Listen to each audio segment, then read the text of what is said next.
सरकार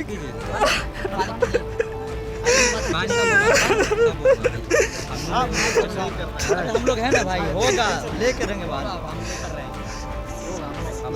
सरकार की रवैया ऐसा है कि जिंदगी जीना मुश्किल लग रहा। सन रहता है कि कुछ भी पढ़ते हैं अभी याद नहीं रहता है, डिप्रेशन में जी रहे हैं। जीना ऐसा लग रहा है कि जीना मुश्किल है, जी नहीं पाएंगे।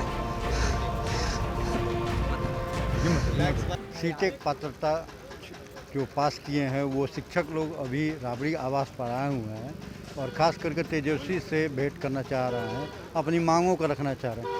उनसे जानते हैं कि क्या उनके अब 2019 से लेके अभी तक किस तरह की समस्या उन लोगों ने झेली है परीक्षा पास करने के। देखिए, बहुत बहुत धन्यवाद देते हैं सर हम लोग की बातों को रखने के लिए। आप देखेंगे कि हम लोग 2019 से इंतज़ार कर रहे हैं और हम लोग को 6th फेज में लेना चाहिए था, लेकिन 6th फेज में हम लोग को नहीं लिया गया।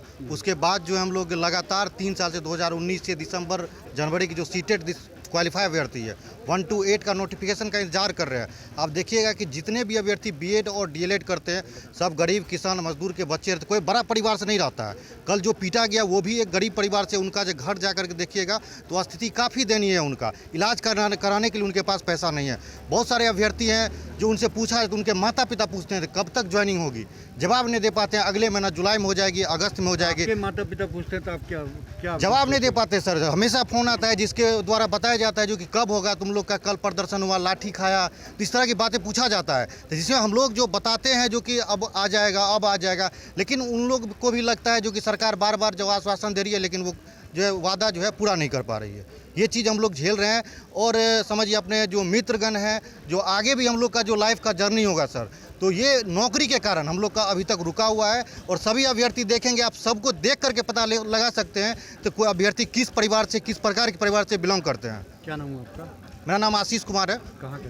मैं पटना में रहता हूँ, सहरसा का रहने वाला हूँ। अच्छा बताइए कि किस तरह की तकलीफ को झेलना पड़ रहा है, इतने नज़दीक आकर भी नौकरी नहीं मिल रही है। सर कि जितना भी बताएंगे वो कम ही बताएंगे, फिर भी कुछ बताना चाह रहे हैं। दिसंबर 2019 से हम लोग क्वालिफाइड हैं। घर से हम लोग का एज लगभग 25 प्लस हो गया है, तो घर से भी अब बार बार प्रताड़ना झेलना पड़ता है कि तुम लोग कब तक नौकरी के आशा में रहोगे, कब तक नौकरी के आशा में रहोगे, बाहर जाओ कमाने, ऐसा कुछ सुनने को मिलता है। और मेरा घर ऐसे हाजीपुर से हुआ और मैं यहाँ पे रहकर पढ़ाई करता हूँ।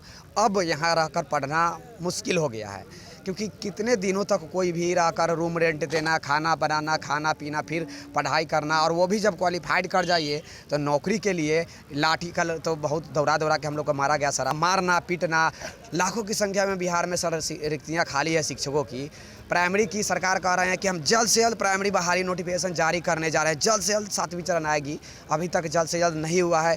दिसंबर 2019 से ही अभी 22 आ गई है, दिसंबर भी जल्द ही आने वाला है, 2022 का दिसंबर, और अभी तक सर इस प्रकार का हम लोग को प्रताड़ना। और इतना सर मैं कहना चाहूँगा कि किसी का तो शादी भी टूट गया, जैसा कि इनका है, 4 बार इनका सारा चीज़ होने के बाद भी टूट गया। क्या हुआ है? 4 बार टूट गया सर। भाई विक्की जी बोल रहे हैं तो सही बोल रहे हैं। अब देखिए, अब दीपक कुमार जी ने बोले कि जे जुलाई के अंत में हो जाएगा।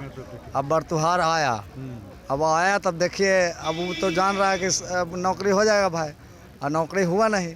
तो विक्की जी जो बोलबे किए ठीक है, तो आए थे शादी में और शादी टूटा नहीं है, लेकिन फिर भी एक आश्वासन दिया गया, इंतज़ार हो रहा। तो सरकार से, हम नालंदा ज़िला से हैं, नीतीश कुमार के एरिया से हैं, और बेहद दुख से बोलना पड़ रहा है कि हमारे क्षेत्र के आदमी हो के भी और इस तरह 19 से हम झेल रहे हैं, और दिमागी टेंशन, और कई लोग तो छात्र है जो मतलब खुदकुशी भी कर लिए हैं। क्या नाम हुआ आपका? मेरा नाम बिट्टू कुमार हुआ। सर एक चीज़ मैं बताना चाहूँगा सर कि छात्र जीवन तो आप जानते ही हैं बहुत संघर्षशील होता है, और ख़ास करके हम जैसे गरीब छात्र सर जो बड़ी मुश्किल से पढ़ाई करने का काम करते हैं, हमने बहुत मुश्किल से matric, inter, DElEd, BEd, CTET qualified करा सर। हमने सारी आहर्ताएँ पास की और हमने एक उम्मीद पाल रखी है कि हम शिक्षक बनेंगे तो हम वो चीज़ें जो हमने अभी तक तकलीफ़ झेली है, शिक्षक बनने के बाद उन सारी तकलीफ़ों को वो सारी तकलीफ़ें हमारी दूर हो जाएंगी। हम जो है हम अपनी खुशी कुर्सियाँ खरीद सकेंगे। हम वो चीज़ें जो अभी से मतलब जिस चीज़ों को हम नहीं मतलब के खरीद पाए तो वो जो है बहाली होने के बाद हम खरीद पाएंगे। आज राबड़ी आवास आए हैं श्री माननीय जो है उप मुख्यमंत्री तेजस्वी प्रसाद से मिलने, और मैं माननीय तेजस्वी प्रसाद से विनती करूंगा सर कि आपने तो अपना घर बसा लिया सर, आप तो उप मुख्यमंत्री भी बन गए सर, लेकिन हम आम अभ्यर्थियों का क्या सर, हमने भी पढ़ लिख कर इतनी सारी आहर्ताएँ पास करी है सर, हमारी भी घर बसनी है सर, हमारे भी ज़रूरियात है सर, हमारे घर के ज़रूरियात है सर, तो आप हमारी बात दर्द को समझें। आपसे विनती है आप हमारी दर्द को समझें, आप हमारी दर्द को समझेंगे, हमें बहाली होंगी और हम जो है एक योग शिक्षक का भूमिका निभाएंगे, बच्चों को तालीम अपना नाम बताइए जी। मोहम्मद रेहान रेजा। हाँ बताइए कि कहाँ से आप आए हैं? सर मैं समस्तीपुर से आया हूँ। आज ऐसी स्थिति हो गई है कि मेरा दुर्दशा देखिए, मैं एक चप्पल नहीं खरीद सकता हूँ। यदि मैं आज मैं सेवा में रहता तो मैं अपना चप्पल तो खरीद ही पाता, साथ ही अपने माता पिता के दुख दर्द को दूर करता। दो बहन को शादी करने की जिम्मेवारी है। इतना टेंशन रहता है कि कुछ भी पढ़ते हैं अभी याद नहीं रहता है, डिप्रेशन में जी रहे हैं। जीना ऐसा लग रहा है कि जीना मुश्किल है, जी नहीं पाएंगे। हिम्मत रखे भाई, होगा हिम्मत रखे, सब कुछ होगा। इनको पानी है किसी के पास तो पिलाइए। सरकार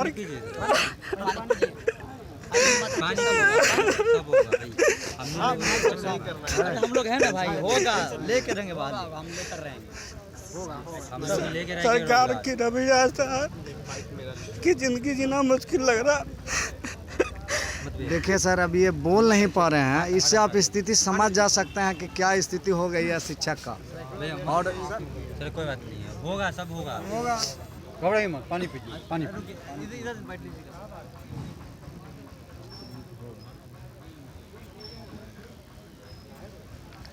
आइए। यहाँ जो कल जो पिटाई पड़ा एक डाक बंगला चौराहे पे, तो वहाँ केवल 1 to 8 के विद्यार्थी थे और वो भी सीटेट वाले बच्चे थे।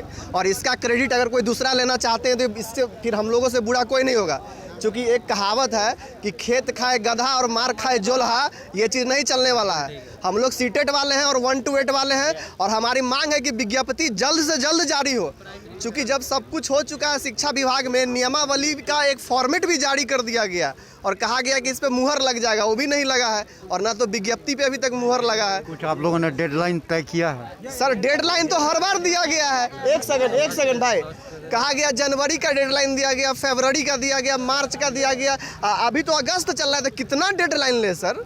डेडलाइन पे डेडलाइन मिल रहा है, अब तो खुद डेड हो जाएगा इंसान। क्या नाम हुआ आपका? मेरा नाम वरुण हुआ। तो हम लोगों का मांग केवल और केवल यही है कि जो हम लोग प्राथमिक विज्ञप्ति है, जो हम लोग कल मार खाए लाखों के संख्या में वहाँ पे, ठीक है, हजारों के संख्या में हम लोग सीटेट वाले मार खाए हैं, कोई दूसरा मार नहीं खाया है, तो हम लोगों की विज्ञप्ति जारी हो ईमानदारी के साथ। कहाँ से हैं आप? हम सीतामढ़ी से हैं और पटना में ही अभी हैं। सर अब ये बिहार के बच्चों के भविष्य के लिए बहुत ही दुर्भाग्य का विषय है। जिन शिक्षक अभ्यर्थी को जो है स्कूल के बोर्ड पे होना चाहिए, वो आज रोड पे हैं। देखिए क्या वादा किया गया था। जो अपर मुख्य सचिव हैं शिक्षा विभाग के, वो साफ ट्वीट भी किए हैं, बाकायदा लेटर जारी किए हैं कि जुलाई के अंतिम सप्ताह में आप लोगों का नोटिफिकेशन आ जाएगा। ऐसे में जब जुलाई बीत गया, 1 अगस्त से हम लोग लगातार आंदोलन प्रारंभ किए। ऐसे में जो विपक्ष के नेता थे, जो अभी सत्ता में हैं, वो हमारे आंदोलन में आते थे, बैठते थे और कहते थे, आलोक मेहता, चित्ररंजन गगन, जो भी आरजेडी के नेता हैं, शीर्ष नेतृत्व करते हैं, वो आए और ऐसे बहुत सारे नेता आए, लेकिन कहते थे कि हमारी सरकार होती तो कल नोटिफिकेशन आ जाता। देखिए भगवान का खुदा न खास्ता कि 7 दिन के बाद ही उसकी सरकार बन जाती है, लेकिन सरकार बनने के बाद ये 6 महीना का समय मांगते हैं। क्या मुख्यमंत्री जो है सत्ता पलट लेते हैं, पलट करके जो है अपना सत्ता पे काबिज रहते हैं मुख्यमंत्री का पद, लेकिन स्टूडेंट का भाग नहीं बदल, स्टूडेंट का जो है भाग नहीं बदल पाता है, तकदीर, क्योंकि अभी तक हम रोड पे ही हैं। हमको लगता है ये नेता लोग जो है ना सिर्फ बयानबाजी करते हैं, ये लोग बयानवीर हो गए हैं। ये बयानवीर होने से काम नहीं चलेगा।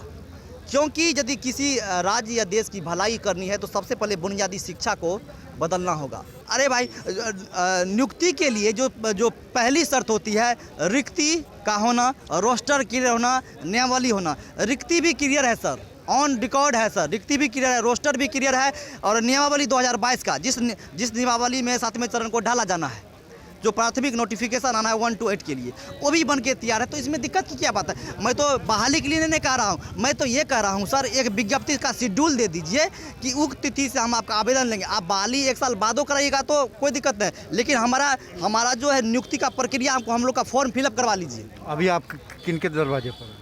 अभी आप देख रहे हैं कि राबड़ी आवास 10 सर्कुलर रोड में है। कई इसी उम्मीद से कि हमारी बात को कम से कम संज्ञान मिले। क्या अंदर तक खबर गई है? तो अभी अधिकारियों से मिले हैं, वो बोले हैं वो लोग की मुलाकात शायद संभव नहीं है, लेकिन हाँ उनके पीएस सबसे मुलाकात हो जाएगा। आप लोग की बात पहुंचा दी गई है। तो हम लोग इंतजार कर रहे हैं इस उम्मीद में, दर दर की भटक रहे। आप चेहरा देख सकते हैं, खाना भी नहीं खा पाए। तेजस्वी जी मुलाकात नहीं करेंगे? सर क्यों करेंगे ना सर, उसको जवाब देना पड़ेगा ना। और वही तो लोग चाहते हैं कि बच्चे का भविष्य हदर में रहे, क्योंकि बच्चे पढ़ लेंगे ना, सवाल पूछेंगे। जैसे हम लोग रोड पे आकर के सवाल पूछे, क्योंकि हमने शिक्षा का दूध पिया है। कहा जाता है शिक्षा वह शेरनी का दूध है, वो जो जितना पीता है वो उतना दहाड़ता है। आज शिक्षा का जो हम लोग दूध पिए हैं इसलिए दहाड़ रहे हैं, इसीलिए बच्चे को वंचित रखना चाहते हैं। कि जो गरीब के बच्चे सरकारी विद्यालय में कौन पढ़ते हैं? गरीब के बच्चे, इसलिए गरीब के बच्चे को जो है ये लोग जो है वंचित रखना चाहते हैं शिक्षा से। नाम बताइए। मेरा नाम अतुल आनंद हुआ, मधेपुरा से। तो ये हालात हैं, आप देख सकते हैं कि सीटेक वाले जो भी शिक्षक हैं वो यहाँ मौजूद हैं और राबड़ी देवी के आवास के पास हैं। और इन लोगों का कहना है कि हम लोगों ने अंदर खबर भेजी है, लेकिन तेजस्वी जी द्वारा या यहाँ के जो बीच के अधिकारी हैं उनका कहना है कि तेजस्वी जी से आज मुलाकात नहीं हो पाएगी। उनके पीए जो हैं उनसे मुलाकात होगी और उस पीए से भी मुलाकात के आस में यहाँ पर सब परीक्षा जो पास किए हुए हैं सीटेक वाले, वो लोग यहाँ इंतज़ार कर रहे हैं। मैं राजेश झा, बिहार तक, पटना।